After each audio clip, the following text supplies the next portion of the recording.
Hello, my name is Cole Sellers. During the early morning hours of March 3rd, 2020, there was a significant tornado outbreak in Middle Tennessee.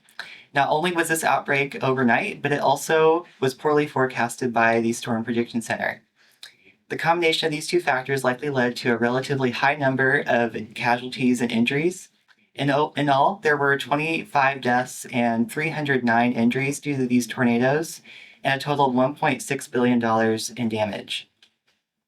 During this event, there was one supercell that developed that formed 10 separate tornadoes, with the strongest of these being an EF3 tornado that struck the north side of Nashville and an EF4 tornado that struck just west of Cookeville, Tennessee. And this is a radar image of the supercell as it was approaching the west side of Nashville. You can see the clear supercell structure with the hook and the debris signature with the purple indication. This was immediately after it had hit the John C. Toone Airport. And this is an image of the airport the day after with complete destruction, and there were many more images just like this throughout Middle Tennessee from that night. The SPC had issued a slight risk for severe weather just hours prior to this event. This is a level 2 out of 5 risk. This is shown in the yellow shading. And this is not a risk indicative of intense supercell formation or long-track tornadoes.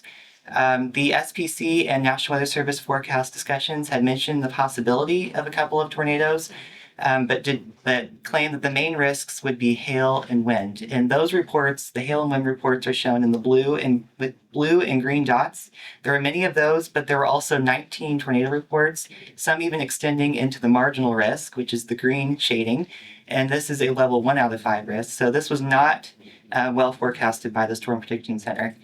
And other than a small tornado watch being issued around the Nashville area at about 11 p.m. Central Standard Time, about an hour before the EF3 tornado hit Nashville, the public was not sufficiently made aware of the magnitude of this event.